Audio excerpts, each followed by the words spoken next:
तिरुपति बालाजी के दर्शन की लाइन में एक बेहद ही दुबली पतली औरत संगीता लगी हुई थी। उसकी गोद में उसकी बेटी सानवी थी। दर्शन करते वक्त संगीता ने हांफते हुए मन्नत मानी, हे प्रभु, मुझ पर दया करो, मैं कैंसर की मरीज हूँ, मेरा अब अंतिम समय है, पर मैं अपनी बेटी की सलामती के लिए मन्नत मांगने आई हूँ। मैं आज अपने और अपनी बेटी के बाल आपको अर्पण करने आई हूँ। मैंने सुना है कि आप 10 गुना लौटाते हो, धन संपदा की कमी नहीं रहने देते। आप मेरी बेटी को सुखी रखना प्रभु, आप मेरी बेटी को सुखी रखना। संगीता ने अपने और अपनी बेटी के बाल वहां अर्पण कर दिए और वहां से चल दी। मंदिर से बाहर निकलते हुए उसे चक्कर आए और वो वहीं गिर गई। उसकी वहीं पर मौत हो गई। बेटी रोने लगी। संगीता की लाश के पास लोगों की भीड़ लग गई। तभी एक औरत उस भीड़ को चीरते हुए आई और सानवी को गोद में उठाकर बोली, मेरी बच्ची, तू तो अनाथ हो गई, लेकिन तेरी मौसी रीमा अभी जिंदा है। मैं अब से तेरा लालन पालन करूंगी। वो सानवी को अपने घर ले गई और उसका लालन पालन करने लगी। ऐसे ही समय बीता और सानवी अब 18 साल की खूबसूरत लड़की हो गई। उसके बाल बेहद ही खूबसूरत और चमकदार थे। उसे जो भी देखता वो मोहित हो जाता। मोहल्ले भर के लड़के उसके दीवाने थे, लेकिन सानवी को तो सिर्फ सीधा साधा मनोज पसंद था। रीमा को जब उन दोनों के प्यार की भनक लगी तो रीमा ने उन दोनों की शादी करवा दी। मनोज के परिवार में उसकी माँ और भाई भाभी रहते थे। सुहागरात के दिन मनोज उसके बालों को छूता है और तारीफ करते हुए कहता है, वाह सानवी, तुम्हारे बाल तो कितने रेशमी और मुलायम है। जी चाहता है सारी उम्र इनकी छांव में ही गुजार दूं। अपनी तारीफ सुनकर सानवी शर्मा जाती है। अगले दिन वो सबके लिए अपनी पहली रसोई बनाती है, जिसे चख कर सभी उसकी खूब तारीफ करते हैं। नई बहू के घर में आने से हर कोई उसके बालों की सुंदरता और उसकी ही तारीफ करते रहते, जिससे उसकी जेठानी को बड़ा बुरा लगता। जब से ये महारानी इस घर में आई है, मेरी तो कोई वैल्यू ही नहीं रह गई है। बड़ा घमंड है ना इसे अपने लंबे बालों पर। लगता है इसका घमंड तोड़ने का वक्त आ गया है। अब तो इसे मजा चखाना ही होगा। अनुराधा बाजार से एक ऐसा केमिकल लाती है जिसे लगाते ही सारे बाल झड़ जाते हैं। अनुराधा उस केमिकल को सानवी के शैम्पू में मिला देती है। सानवी जब उससे अपने बाल धोती है तो 3 दिन में ही उसके सारे बाल झड़ जाते हैं और वो गंजी हो जाती है। हे भगवान, ये मेरे बाल, ये कैसे हो गया? अब मैं क्या करूंगी? मनोज जी तो मुझे मेरे बालों की वजह से ही पसंद करते थे, लेकिन अब मैं क्या करूंगी? लेकिन वो बिल्कुल गलत थी। मनोज ने जब उसे देखा, सानवी, मैंने प्यार तुमसे किया है, तुम्हारे बालों से नहीं। तुम मुझे आज भी उतनी ही पसंद हो जितनी पहले थी। और तुम चिंता मत करो, मैं तुम्हारे लिए फूलों वाला स्कार्फ ले आऊंगा, तुम उससे पहन लेना। मनोज उसके लिए फूलों वाला स्कार्फ ले आया। एक रोज सानवी जंगल में लकड़ियां लेने गई हुई थी, जहाँ तेज हवा चलती है और उसका स्कार्फ हवा में उड़ता हुआ कहीं चला जाता है। ये देख सानवी रोने लगती है। कुछ देर बाद वहाँ एक साधु आते हैं जो सानवी से उसके रोने का कारण पूछते हैं। सानवी सारी बात बताती है। वो साधु बाबा उसके सिर पर हाथ रखते हैं और उसे आशीर्वाद देते हैं। बेटी, अब से तेरे सारे गम दूर हो जाएंगे। देखते ही देखते सानवी के सर पर पहले की तरह बेहद ही चमकदार और खूबसूरत बाल आ जाते हैं। बेटी, अब से तेरी ये चोटी कोई आम चोटी नहीं, बल्कि जादुई चोटी होगी। आपका बहुत बहुत शुक्रिया बाबा। घर आकर सानवी सारी बात अपने ससुराल वालों को बताती है, जिससे उसकी जेठानी और सास के मन में लालच आ जाता है। क्या सच में? तो बहू, तू हमें भी जरा अपनी जादुई चोटी का कमाल दिखा। ऐ मेरी जादुई चोटी, दिखा दे अपना कमाल।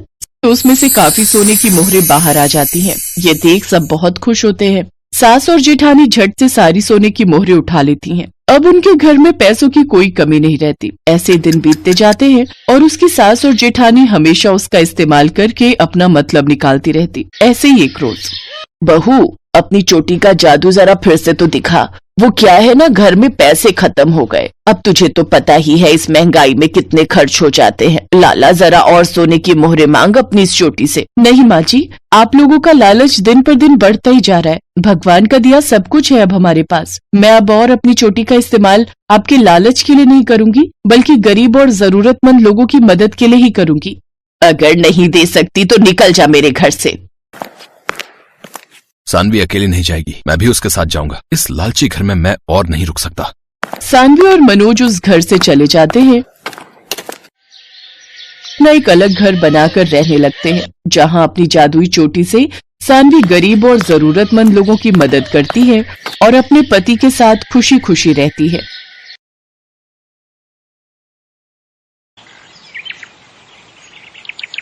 जड़ी बूटी ले लो, बाल बढ़ाने वाली जड़ी बूटी, सिर्फ 5 रुपए में। बाल बढ़ाने वाली जड़ी बूटी सिर्फ 5 रुपए में? जरा देखो तो। सुधा को अपने बाल बढ़ाने थे, उसके लिए अब वो कुछ भी कर सकती थी। उसने बूढ़े आदमी से जड़ी बूटी खरीद ली। उस आदमी ने कहा, इस जड़ी बूटी को जोर जोर से पीसना, पीसने से तेल निकलेगा। उस तेल को सोने से पहले अपने बालों पे लगाना। जड़ी बूटी लेकर सुधा घर चली गई। तभी सुधा जड़ी बूटी पीस कर तेल निकाल कर और उसे अपने सर पर लगाकर सो गई। और अगले दिन सुबह नींद से उठने के बाद उसने देखा उसके सर पर जितने भी बाल थे वो सब झड़ गए हैं। सुधा ये विश्वास नहीं कर पा रही थी। कहते हैं लड़कियां लंबे बालों में ही अच्छी लगती हैं, लेकिन सुधा के बाल बचपन से ही छोटे थे। उसके बाल बढ़ते ही नहीं थे। ऊपर से वो सांवली भी थी और दूसरी ओर उसकी बहन राधा के लंबे और घने बाल थे और राधा गोरी भी थी। इसीलिए राधा बचपन में हमेशा सुधा को चिढ़ाती थी, तू तो मेरी सगी बहन नहीं है, तुझे तो माँ और पापा रास्ते से उठाकर लाए थे, नहीं तो तू इतनी बदसूरत कैसे है। ये सुनकर सुधा हमेशा रोती थी। माँ पापा देखो ना राधा क्या बोल रही है, माँ पापा देखो ना। राधा और सुधा की माँ शमिता कहती थी, रो क्यों रही है सुधा, राधा ने कुछ गलत तो नहीं कहा, तू बदसूरत है, तेरे सर पर बाल भी नहीं है, मुझे ऐसी बेटी नहीं चाहिए थी। सुधा का पिता भी उससे प्यार नहीं करता था। सुधा को हमेशा हर किसी से नफरत ही मिलती थी। ऐसे ही बड़ी हुई सुधा। हर रोज वो रात को रोती थी और भगवान से प्रार्थना करती थी, हे भगवान कुछ चमत्कार करवा दीजिए, मेरे पैर तक लंबे बाल उगा दीजिए, प्लीज भगवान प्लीज। और इसी तरह सुधा और राधा दोनों जवान हो गई। आज सुधा को लड़के वाले देखने के लिए आने वाले हैं। सुधा आईने के सामने बैठकर तैयार हो रही है। उसके सर पर अभी भी ज्यादा बाल नहीं है। वो आईने में अपने आप को देख ही रही थी कि तभी उसकी माँ आ गई और ताने मारना शुरू कर दिया, यहाँ ऐसे बैठे रहने से कुछ नहीं होगा, जल्दी जल्दी करो, नहीं तो ये लड़का भी हाथ से चला जाएगा। वहां राधा आ गई और बोली, माँ मुझे तो समझ में नहीं आ रहा है कि आप मुझसे पहले इस भूतनी की शादी क्यों करवाना चाहती हो। राधा बेटी, इस भूतनी को तो पहले विदा करना पड़ेगा, नहीं तो बाद में कौन इससे शादी करेगा। एक बार बस ये सर से उतर जाए, उसके बाद मैं तेरे लिए बहुत अमीर और अच्छा लड़का ढूंढ कर लाऊंगी। माँ आप सभी मुझसे इतनी नफरत क्यों करते हो, आखिर मैंने किसी का क्या बिगाड़ा है। तेरे सर पर बाल नहीं है सुधा, तू बदसूरत है बदसूरत, तू मेरी बहन कहलाने के लायक नहीं है। थू। सुधा रोने लगी। वो पूरी जिंदगी रोती ही आई है। अविनाश नाम का लड़का सुधा को देखने के लिए आया। शमिता के कहने पर राधा अपने कमरे में ही बैठी हुई थी, क्योंकि शमिता ने उससे कहा था, बेटी तू कमरे के अंदर ही रहना, नहीं तो लड़के वाले सुधा से रिश्ता नहीं जोड़ेंगे। खैर अविनाश के साथ सुधा का रिश्ता तय हो गया, लेकिन उसके लिए बहुत ज्यादा दहेज देना पड़ा। उस बात को लेकर भी शमिता सुधा को ताने मारने लगी। सुधा मन ही मन सोचने लगी, अपने घर में तो मुझे शांति नहीं मिली, शायद ससुराल में जाकर मैं खुश रहूंगी। सुधा की शादी हो गई और शादी वाले दिन ही अविनाश ने राधा को पहली बार देखा और देखते ही उसके प्यार में पड़ गया। यार मैंने इसे पहले क्यों नहीं देखा, कितनी गोरी है ये, कितने लंबे बाल हैं इसके, इससे पहले मिल लेता तो मुझे इस भूतनी से शादी नहीं करनी पड़ती। लेकिन अब कुछ नहीं हो सकता था। सुधा अविनाश के साथ ससुराल चली गई और ससुराल पहुंचते ही सुधा की सास विमला ने सुधा को 1000 काम थमा दिए। रसोई जाओ और सारे बर्तन मांजो, उसके बाद खाना बनाओ और उसके बाद पूरा घर साफ करो।